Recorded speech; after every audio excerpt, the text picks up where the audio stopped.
James Lehmann, Hi, welcome. thank you very much. I've heard so much about you Yeah, when it comes to meditation, mind layering, and how you've helped people. yeah. Tell us a little bit about your life story. Well, I started doing meditations back in 2004. Basically, doing it on the whole Tibetan Buddhistic way of doing meditations. That's how it started. Yes. And then eventually it grew into a mind layering and perception of the mind and building positive energy. And fundamentally just providing yourself and your neighbor with positive energy. And that's the key to all my meditation therapies. James, what is mind layering? I mean, give it to us. In the army guys will tell you it's compartmentalizing, putting something in a box. So you can use any thought process, any emotional process that you have, and basically put it in a box or structure your papers. Your mind is like experiencing a thought or an emotion or an experience, and sort of printing it on paper and putting it on the table. Right. And eventually there's a lot of papers on the table, but your mind doesn't know which is which anymore. Right. So that is fundamentally the big problem we all have in life. We don't know how to structure that thought process. And you need to be positive and to have a positive environment and to have a structured experience every day with your life. You have to have a structure. You have to know exactly where you want to go, what you want to do, and things like that. Yeah. Yeah. So you would invariably teach somebody how to do this? Yes, definitely. Okay. Give them guidelines and also do meditation with them. Yes. Teach them how to do a small meditation at home, do a little bit of breathing exercises to help them, and just to get the process going. And also we can do thought removal, where we can remove certain thoughts, experiences in your life. Give me an example, like of somebody you've treated in that case. I mean, maybe it can be abuse, or it can be mistreated, or someone that did something not right in your life. Yeah. You can remove that from your brain. You can get it out of your system. All right. And by doing that, you're removing a lot of toxins. Yes. And removing toxins on an emotional level is amazing, because that gives you further potential to remove it on a physical level, Right. And remove it on a nutritional level or whatever. Right. So it gives you that fundamental foundation, just to build on that, and it's so powerful. I mean, the idea of neuroplasticity and how we build new neural networks Yes. around problematic areas, or improve the line of thought or energy or positivity in a person. I assume that's got to do a lot with the type of meditation as well. Most definitely. Okay, so when you're helping somebody, what is the process? I mean, I come to you, I have some difficulty in my thought processing. I'm thinking negatively about an incident that's occurred in my life. What would the first step be? I mean, your company's Life Boost. Yes. Incredible stuff. Congratulations, Thank first you. of all. Thank you. We love having you with NuHuman. We know we've got great synergy. Yes. Our companies see eye to eye. Likewise. Yeah. We have the same fundamental values on our experience in the universe, and we're firm believers in the fact that we have control over the universe around us. Most definitely. And what we believe in creates the universe. So I just want to understand, I want the viewers to understand, when somebody has a problem, let's say a negative thought about something in their lives, what is this process you would take them through? What would be the steps? Well, the normal meditation process is I create a sacred space, as we call it, where we clean the energy before the client comes in, and then we start with the whole meditation process. And it's the first meditation is normally a focus meditation. What that does is that relaxes the person, and I take them through the steps, and it's a self journey. Everything with that person is a self journey. So I give them guidelines how to do their own meditation, and they're willing to ask me any questions or anything in the starting process. And there's a little experience we do before the meditation where I would ask them questions, and it's a personal thing. Sometimes they are open, sometimes they discuss it with me, and sometimes not. But I would say after the first or second session, they always open up and they start to tell me, okay, this has happened and this has happened. And then it's fantastic, because then I can address that as a specific point as to the meditation. And then the growing of the journey is so much faster. If the person does not allow me to help them on a closer level, it takes a bit longer. Yes. But eventually we'll get there, because that's just the nature of the universe. If the intent is there for the person to want to get better and want to improve their life, it will happen. It will happen, yes. Because what you invariably want in life wants you to. Yes, exactly. Because I really love that. Yes. You once showed me these rings. Yes. Talk us. I know we don't have a diagram now, but we'll put one on the screen. Talk us through those rings. Can you the outer rings to the inner rings? Just in it's 7 rings. It's called 7 layers of the mind. There's obviously the outer ring, and then it goes inwards. The outer ring, the far outer ring, is your everyday life as you live. Yes. And the emotions, the things you see around you, what happens if something happens in traffic or something, and it's in a negative way, can happen, and you experience all negativity in that first ring. Yes. And as you what's the color? Because those colors are relevant. Okay. It's the pink ring. That's the outside. Yeah.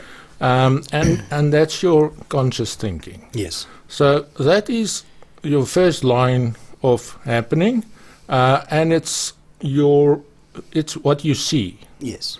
So everything you see and experience and feel, and the emotions, right.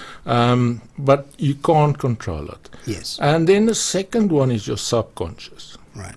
And subconscious, the red line, that's improvement of the pink level, and that's where everyone should resonate as a baseline. So we all individuals should skip the pink line and move towards the red line, because that is a safe zone for everything. Okay. That means you won't react impulsively, you won't do stupid things, and all right. So you're not you're less reactive. You're less reactive. Okay. But still, you can react, and you can still move yourself to a frequency that is not welcome for your own environment, for your own stress levels or whatever. Okay. Then the third one is the orange ring, and that's your unconscious mind. And it's nothing to do with being unconscious and you're dead and in a coma or whatever. Yeah. That's just how your brain reacts. Right. And that's a very good space, because that is your link between your ultimate mind and your conscious mind. Okay. And then it goes further and further, and then the most center ring is your ultimate mind, and that's where you want to work to. Right. And if you can work to that, because you get to your superconscious and your the ultimate mind factor. Right.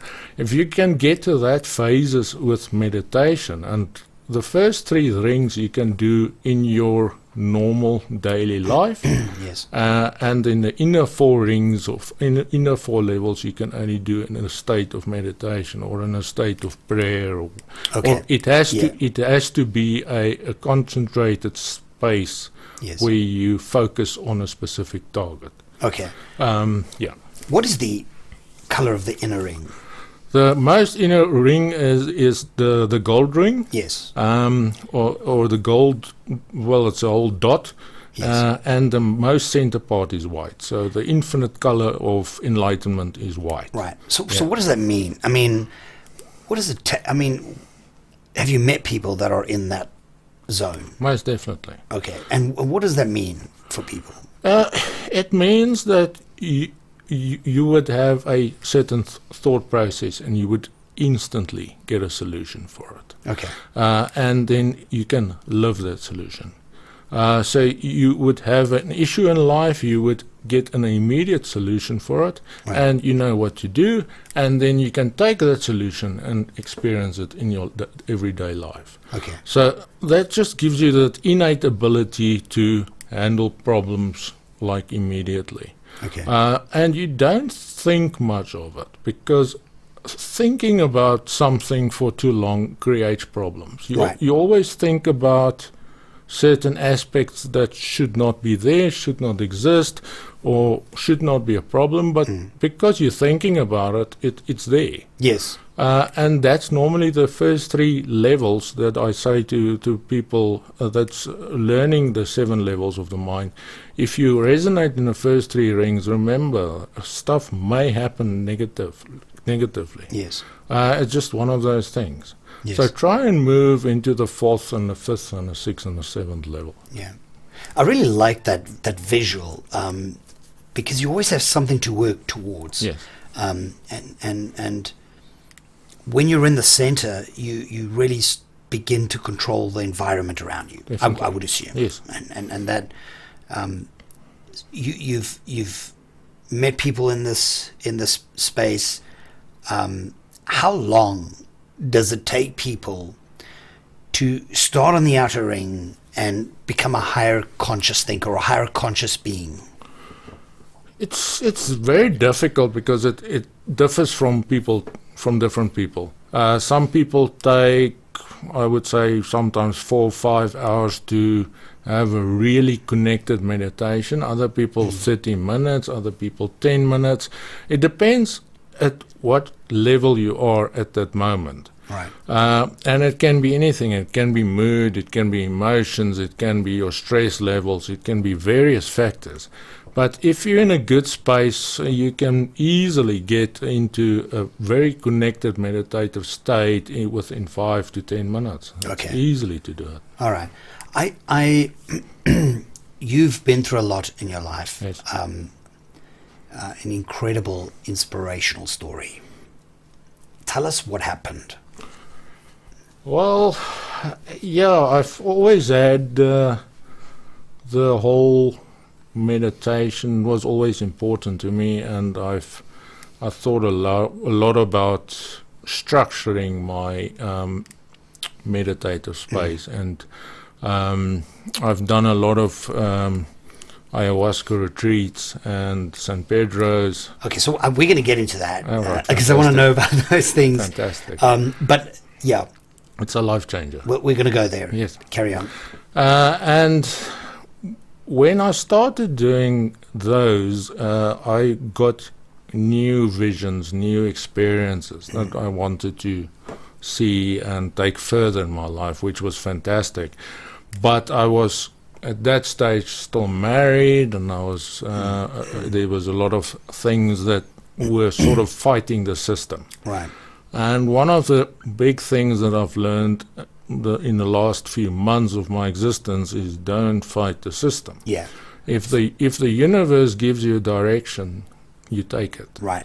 And don't fight the system. Stay in the right, the river of energy that's flowing in the right direction. Stay in that river. Everything resonates at a certain frequency Right. for a reason. Right. And if your intention is good and you have good energy, Yes. everything will be good. Yes. There might sometimes be negativity or whatever, but it's again with the inner rings of the levels of the mind. If you Yes. resonate at a good level, the negativity should not concern you. Yes. I love that. Which is very important. And then basically at the end of 2018, I hurt my back, and the spinal surgeon found a inconsistency in the lower part of my brain on top of my cerebellum. Sorry. So you hurt your back and you went in to have your back looked at. Yes. Okay. Yeah, and they did an MRI. They did an MRI. Yes. Okay.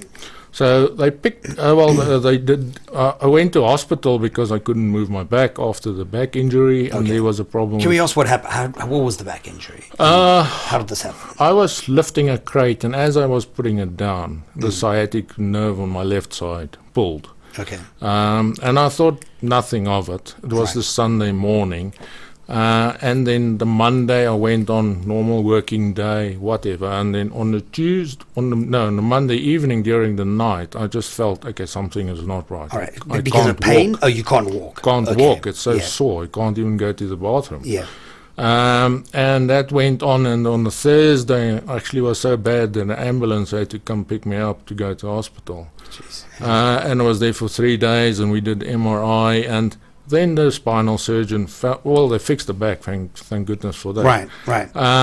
And then they found the inconsistency in lower part of my brain on the cerebellum. So what you're telling me is they accidentally found this. Yes. I mean, this was not, we didn't go there for that. No. They accidentally found inconsistency. Yeah, I had normal migraine since I was 13 years old. So I would get the occasional migraine. It's like, okay, that's one of those things. Right. And it was purely accidental. And then they found the inconsistency, and the spinal surgeon said, well, you have to see a neurosurgeon because it's not really my scope of work. Expertise. And I went to the doctor, and they did a full brain MRI. And they said, okay, well, it's a tumor. It's a tumor on the cerebellum. It's putting pressure on the cerebellum, and the cerebellum is the part of the brain that's working with your balance and your walking up straight and things like that. And the last few months, even before I had my back injury, I was feeling a bit funny with regards to balance, and I was like a dizzy sensation, or a little bit dizzy, or I would get a numbness in my leg, and things like that. And I never made anything of it. I thought, okay, well, it's maybe part of the migraine or whatever. Part of getting older, Yes. Yeah. And then they found that, and they, it was serious. They said there's a very high mortality rate and things like that, and they're not sure they want to operate. Okay, hang on a second. So the plan was this tumor shouldn't be there. Yes. We need to remove it. Yeah. However, there's a high mortality rate. Yes. How high? What were the odds? Did they give you those odds? Well, at first they said it's about 60%.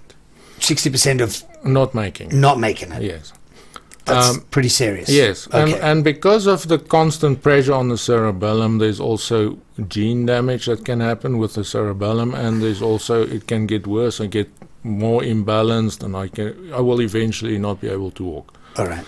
So was that after the surgery, potentially? Yes, that was the first visit to the neurosurgeon when they did the brain MRI. Okay. That was the short and the long of it, and they said I must go see the oncologist, and that's how that whole process started. And then I went for 2 chemotherapies. Hang on. Yeah. So you went to the oncologist, and there's cancer. Yes, there's cancer. Okay, so let's just... It's tumor growth on the cerebellum. Yeah. And it's a cancerous tumor. Yes. It's not a benign tumor. No. So there was a cancerous tumor. James, how do you deal with that? Tell me,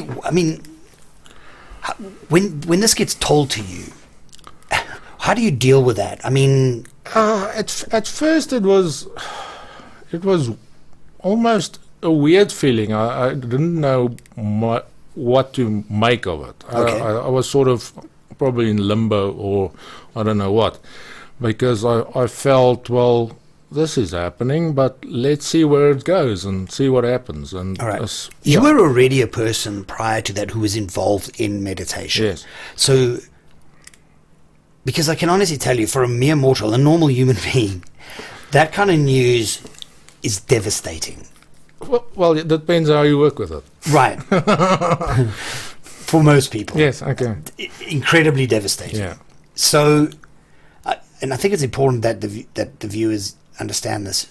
You were involved a lot in meditation. Your mind was in a great space, Yes. still is in a great space. Yes. And it definitely played a role in how you addressed this whole problem. Definitely. I think it really saved my skin. It saved your life. Yeah. Definitely. Okay. So you were the oncologist. Cancer. What's the story then? They suggested because of the high mortality rate and the pressure it puts on the cerebellum, they were thinking, let's start with chemo and radiation therapy to hopefully reduce the size of the tumor. At first, that was the whole treatment plan. So I thought, okay, well, let's go with it. So we made bookings and whatnot, and we did the chemotherapy, and we did 2 chemotherapies, and we did 3 radiation therapies. And the one morning, the Dr. Stein, the neurosurgeon, just phoned me and said, okay, I urgently need to see you. Okay, and yeah, that's sort of where the whole shit hits the fan. Okay. So I went there and they told me, okay, a simple, short and a long of it is you don't have to do the operation. There's a very high mortality rate, but if you don't do it, there's a certain time period that you have to live. Okay.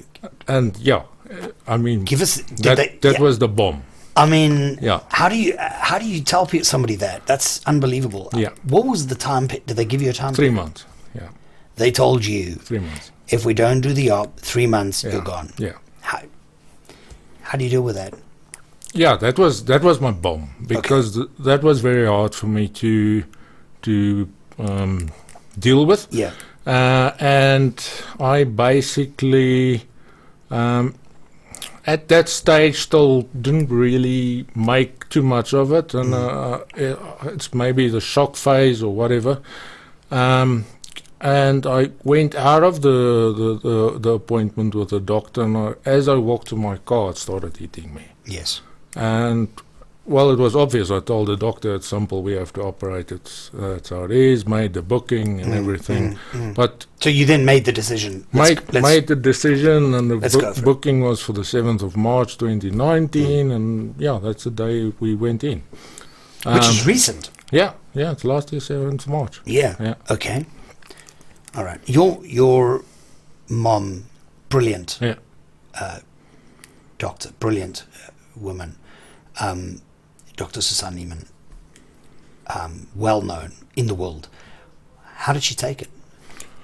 Well, at that stage, it was the first person I told was my wife at that stage, and then I told Jason, and then once I got home, I told my mom, and yeah, they were all shocked. And the only person I didn't tell was my father, because we've got a history. Yeah. And yeah, it was rough. It was rough on everyone, I think, knowing the fact that whatever might happen. Right. And the next day, when the doctor said I must get all my stuff in order and make sure everything is right, that's where really it's home. Yes. Because you would still not think too much about it until you start doing your testament and your will and get that all of that in place. Right. Which was sort of updated, but not entirely correct. And just doing it because it might be the final time. Right. And then the 7th of March was the day I went to hospital where they had to remove the tumor. Yes. The night before. Yeah. I mean, did you sleep? No, I didn't sleep. No. I mean, I did a lot of meditation. You did a lot of meditation. Yes. That night, what was the I mean, tell me the meditation that occurred the night before the surgery. Normally, it's very easy for me to do a basic focus meditation to get myself in the right mind layering space. That normally takes me 45 minutes to 2 minutes to get in that space. Yeah. That evening, it probably took me half an hour, if I was lucky. to get into a sort of a focused state and just realizing everything that might happen. Yes. And that was sort of the first time in my life that I really worried about what might happen. Yes. Before then, because of all the meditation, I was so focused on if the universe sends me in the direction, I went with it. Yes. Because I firmly believe if it's meant to happen, it will. Right. And that evening I started having a few doubts. Yes. And things started to, but what if, and what if this, and what if this? And it's starting to backfire slightly. Yes. But again, I thought to myself, if it's meant to happen, it will, and let's go with it. Yes. So we did what we could, and I think I slept for maybe 1 or 2 hours that night, and Amazing. Yeah. 7th of March came. I had to be at the hospital at 6 o'clock in the morning. And that whole thing started. Went to the hospital. I remember walking in there carrying my own bag with my mom and Jason. They went with, and just experiencing going through the whole protocol. It went very quickly at that stage, and so it happened. And up until the stage I was walking into the theater, because I was not on a bed. They didn't push me in with the bed. I walked in. Okay. And why was that? Is that just sort of standard? No, I told them I want to do it. Okay. If possible, I would like to do it. Okay. So as we were inside not the theater but the waiting area beforehand, they said, okay, now you have to get into the bed and whatnot. And I said, okay, got into the bed and whatnot. And then as they pushed me in and they said I could get off this bed and transfer to the bed. As soon as I was lying on the theater bed, I was getting all emotional and thinking, okay, well, this might be it. Yes. How do you... Yeah. That's unbelievable. That was probably the roughest experience of the whole experience. Right. That knowing that, okay, you're lying down, as soon as they put in anesthesia, you might not come back. Yeah, you might not come back. So that was the rough one. Yes. And yeah. just tell me one thing. Yeah. When you opened your eyes, yes. Was it like? What was that like? That was amazing. Yeah. That was amazing, knowing that, okay, wow, I survived this, but I wasn't sure, was there complications, was everything done right? And there was, again, a lot of doubts. Right.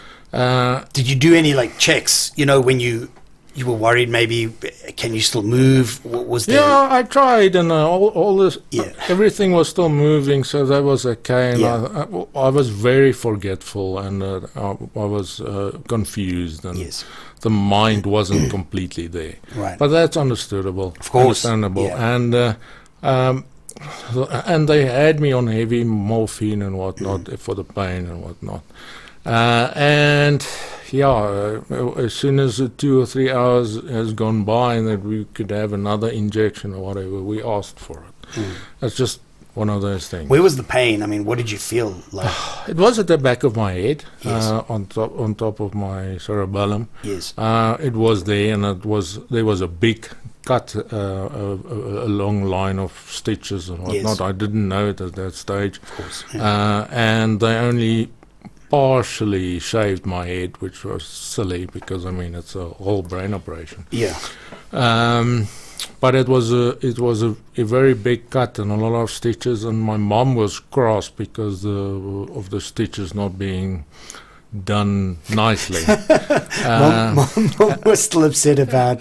That's beautiful. But it was all good, and then the doctor came in and he said everything was successful and whatnot, but there was a second and third operation. After that, yes. Wow. Where they had to the second operation test for something, and they installed they drilled a hole in the front of my head. They placed a pipe in my head, and they were testing drainage. and see if my spinal fluid that goes up into the brain Yes. gets drained out again. out the correct way, which it wasn't. Hence the third operation. Right. And then for 10 days I was lying in a triage position at 30-degree angle, and the back is sore and you can't twist, you can't lie on your side, left side, right side, it's on your back for 10 days. Yeah, not a good experience. And they tested the amount of drainage, and so they saw it's not quick enough, so they had to put in a shunt. Okay. So the shunt was the third operation, and they did it, and that's just to get the right amount drained. Of spinal fluid. Yeah. So yeah, it's one after the other. James, I cannot understand what it must be like to go through something like that. I don't think most people do. One of the roughest things for me was I would tell my friends the week before, okay, I'm going on the 7th. I think on the 10th or 11th or whatever, I'll be out. So it's going to be 3 or 4 days. Then I'll be out of the hospital. Right. That's how it's going to go. Sure. I'll be fine. Yeah. And they said, yeah, but this and this. And I said, don't worry about it. It's like, I'm going to be fine. It's Yes. going to be 3 or 4 days, and then I'm out. Yes. 6 weeks later. So yeah, and then the doctor tells me, okay, it's going to take more or less a year for you to rehabilitate. Right. And I'm like, no, you don't understand, because it's going to take me 3 months, because that's how my brain works. Right. Yes. If someone tells me it's a year, to me it's 3 months. And little did I know, it's now more than a year, and Right. I'm not there yet. I'm Yes. getting closer, but I'm Yes. not there yet. But I mean, it's an incredible thing because, I've noticed you're walking better. Yes. A lot better Yeah. than when I first met you, Yes. which is incredible. Yes. So your walking is better. I think there's a lot better function going on. Yes. You're also at NuHuman. Yes, of course. Of course. Training, Yeah. building your life there Yes. with us and sharing. We have great synergy. Yeah. Your story is an incredibly inspirational one. It's just incredible. Yes. You have obviously through this entire process been meditating. Yeah. What do you meditate about when you're recovering from the things that you're recovering from? What is the go-to? Give us something that we're allowed to share with the public. I do my meditation ritual or process every morning from, let's say, 4 o'clock or 4:30 in the morning. Okay. Sometimes I feel like, okay, I don't want to wake up at 4, let's make it 4:30. Right. And in the beginning, I had to set my alarm to wake me up and whatnot. And I mean, it's now such a innate ability that I just wake up. Right.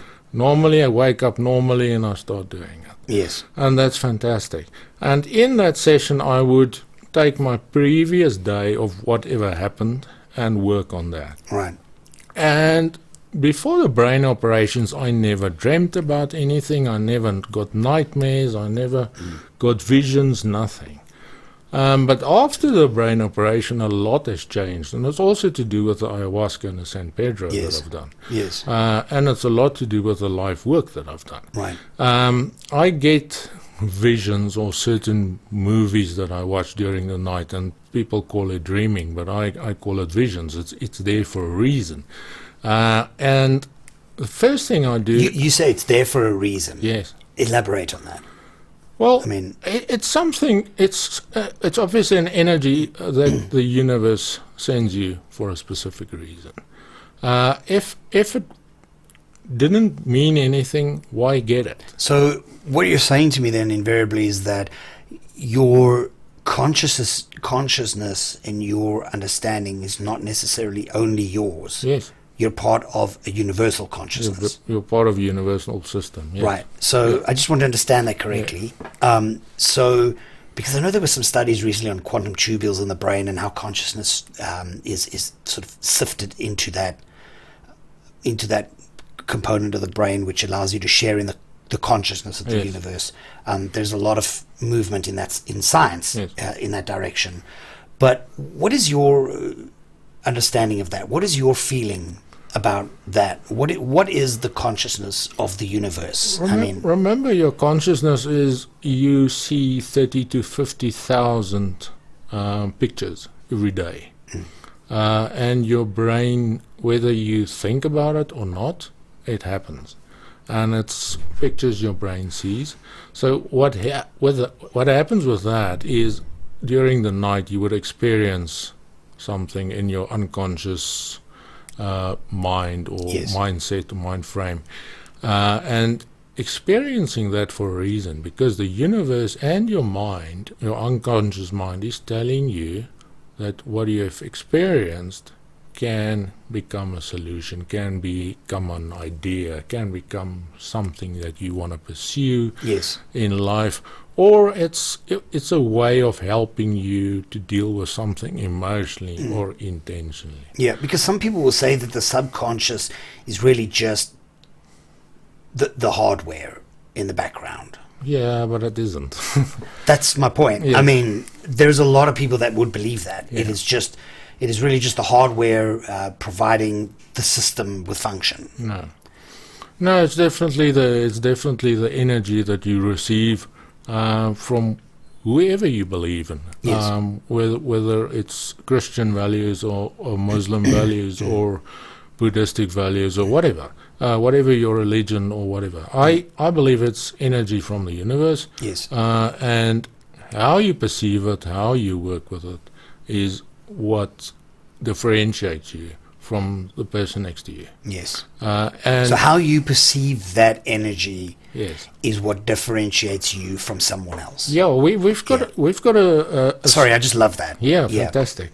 We've got a RPI, we call it RPI meditation. And that's to do with your how you receive things. So it's your reception to a feeling, then it's your perception, and then it's your integration. Okay. So you would receive a thought, you would then perceive something about that thought, and it might be 2 or 3 or 4 positive things and 2 or 3 negative things, and that's your perception. But then your integration is how you deal with it. Right. Will you use the positive? Will you use the negative? Will the negative affect you? Will the positive affect you? How you integrate is up to you. And if your intention is good, then your integration would be very powerful. If your intention is not good, it will either have a negative effect or no effect. Right, so what you're saying then is that the saying that's been with us all for thousands of years, if you put good out there, good will come your way. Definitely. Stands the test of time. I mean, stands the test of time. And you can see it. If there's 24 hours in a day. If you have 80% of that positive energy and 20% negative energy, 80% will be good in your life and 20% will be bad in your life, because that's how you perceive your day. That's how, and then how you integrate it. Yes. And people do integration, they do reception, perception and integration every single day of their life, whether they think about it or not.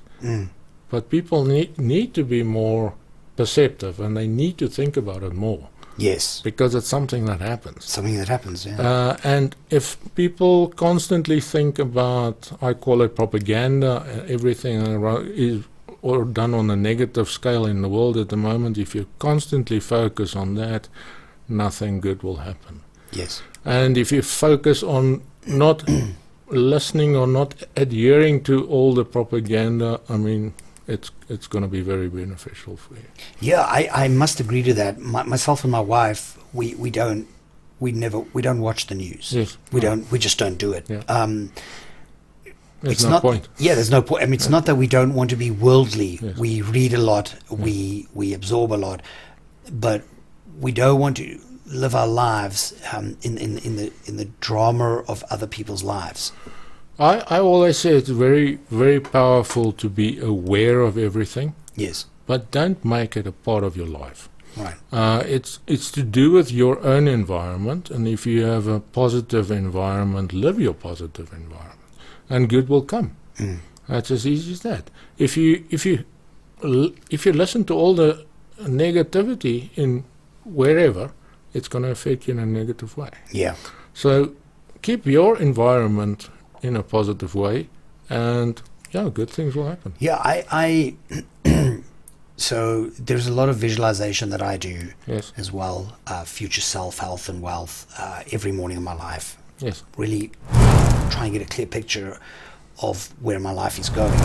And it's incredible how much better my life has got since I've spent time and energy just thinking better. Yes. When we think negatively, it's funny how the reticular activating system of the brain filters out all the positivity and only shows you negativity all the time. Yeah. So when you're looking for why you're bad at your job, you're always going to find it all the time. Yes. And it's like you said, it's how you integrate that information correctly. Remember, your mind sees something, observes something, and then your mind makes a picture. It's like taking a photograph and taking a picture, and then you start to experience that picture over and over and over again. And it's a lot to do with time loops, and there's a lot of discussions we can have on loops. Yes. And cycles. Everything in life happens in a certain cycle. Yes. And people run it as a 24-hour daily cycle, and then they loop it the whole time because it's the picture that they see every day. And if you see the same picture and there's negativity and things like that, it will start to become, you would turn that picture into an emotional perspective. And that's where I always tell people that it's easy to affirm things. It's more difficult to manifest things, and that's then if you create manifestation affirmations, you later on manifest it, and then it becomes a habit. Yes. And as soon as it's a habit, it's almost impossible. It's very hard work. It's a lot of meditative work to get the bad habits out of your system. Yes. So rather when all the negativity is still in the affirmation phase, get that out of the system. So don't think about the negativity. Don't affirm those thoughts. Yes. Because it's going to become a problem later. Rather have positive thoughts, affirm those, manifest those, and create positive habits. And that's the way to go. I love that, because if you can see it in your mind, you can hold it in your hand. Definitely. Yes. And the manifestation of the things around you is a real thing. Yes. It's almost as if it's this secret that some people know about, but other people think it's just hocus pocus. Yeah. It's the strangest thing. I've met so many successful people who have thought about certain things in their lives, and it's become a reality for them. Yes. And they've visualized it, and they've made it clear to them. And the more they visualize it, the more it becomes a reality. Exactly. The more it's incredible how it works. And that's the nice thing about it. Yeah. And I always say that people that haven't experienced it, or they either don't acknowledge it, or they don't want to understand it. Yes. And there's billions of people out there on the planet that don't want to understand it. They don't even think about the whole thought process. Yes. And that's very sad. And that is the problem we're having on this planet. Yes. People need to really think about their lives and what can they do to improve life. Definitely. And that's it. And I mean, and ask the right questions. Yes, definitely. Because the right questions lead to the right life. We know that. Yes. I mean, more people should be more inquisitive about why is it that some people are always in a good space and other people are not. Yeah. Ask them. Yes. Talk to them. Because people carry specific auras, and they just light up a room. They just change a conversation. Yes. And say, how did this person get like this? You know, we need to be more familiar and inquisitive about those things. Yeah. And believe in yourself. And believe in yourself. Yeah. Don't be afraid to ask people that potentially may have points of view that may offend you. Yes. Because they might just change your whole life. Yeah, and don't be afraid to ask the difficult questions. Definitely. if you have difficult questions, there's always the right, positive, like-minded people that can help you. Yes. And ask those questions. If you need help, get the help you need. Yes. And there's a lot of good people out there with the right mindset, with the right experience that can help you. And if you need help, get help. Don't be quiet about it. Don't hold back. We need to express ourselves more in life. Yes. And if you need help, get it. Yes, I agree. And I wanted to ask you if there was one advice that you could give a young human being, some advice on meditation. I mean, what advice would that be? I think the most important thing is really start believing in yourself, look into yourself in a relaxed state, and really see the thought processes that goes through your head and work with it.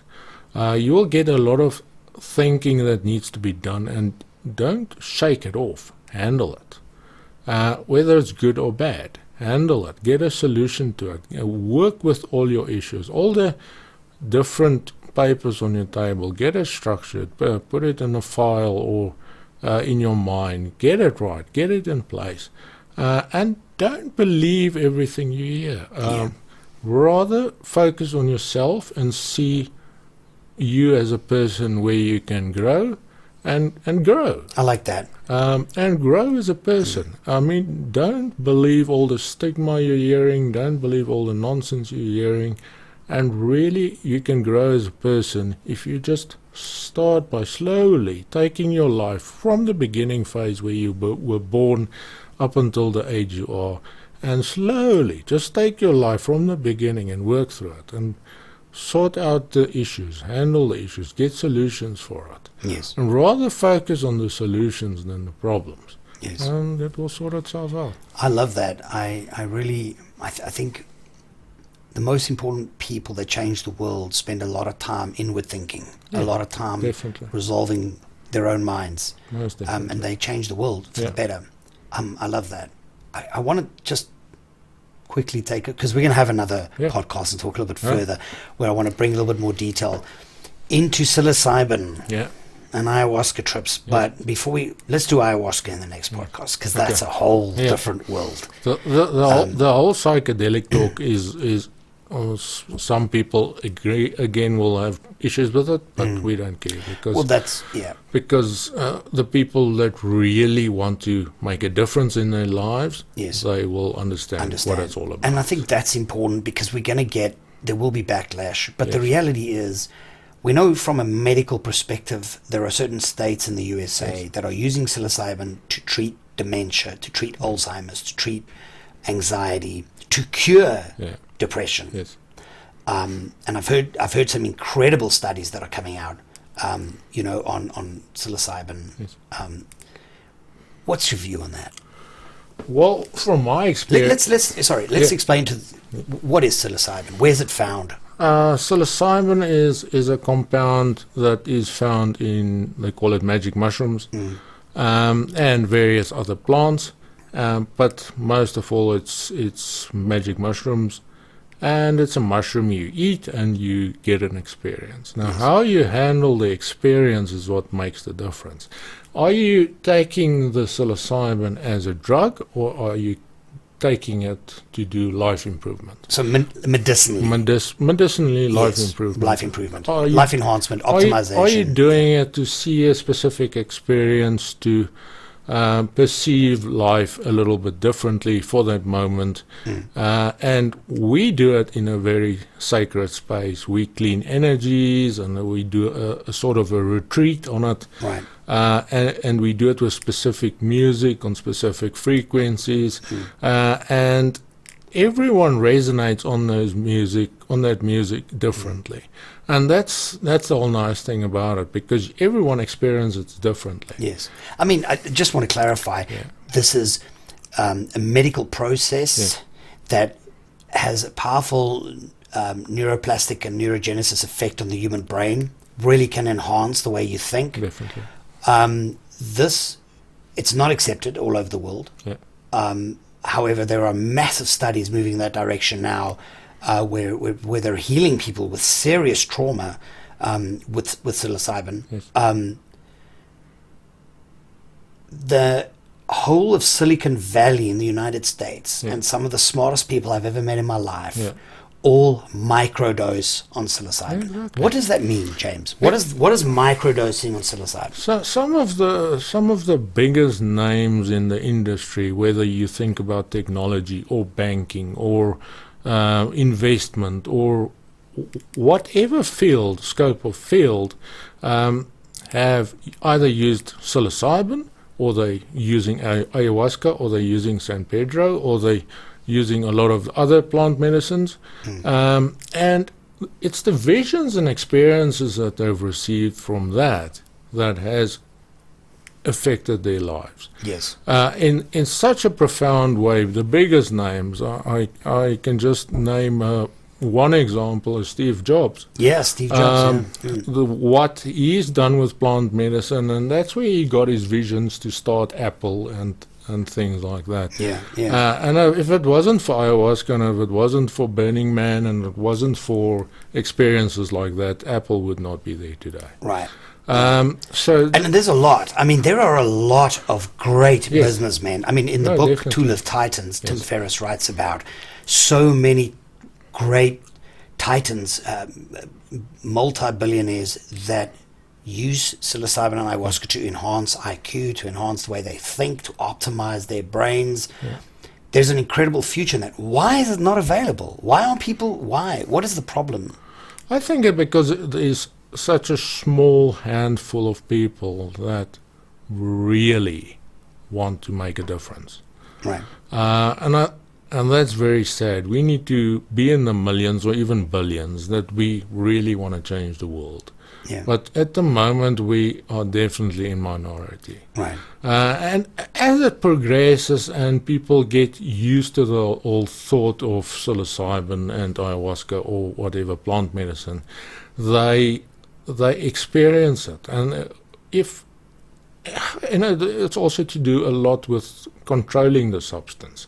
I mean, the substance at the moment is controlled by the pharma people, all the big pharma, and that's the big problem. It's a regulatory thing, and they want to keep it for themselves, and they don't want the people to have it, because as soon as you use plant medicine, you start to get enlightened. Yes. And being enlightened, you see the real perspective, the real stuff you need to see in life. Right. And I'll be honest with you. I mean, I've spoken to so many successful Yes. businessmen, even in South Africa, Yeah, that definitely. are all Yeah. using psilocybin and have a different point of view on their life, their journey. When they had to treat themselves with depression and anxiety, it's just an incredible thing. Yes. And I really like for me and you to get into that conversation. Yeah, we'll do it. We'll have to do it carefully, because I know there's some people that are not happy about No, definitely. these things. But that is a new and incredible scientific process of plant medicine that I would love to dwell into with you. I would love to. We're going to jump into that in our next podcast.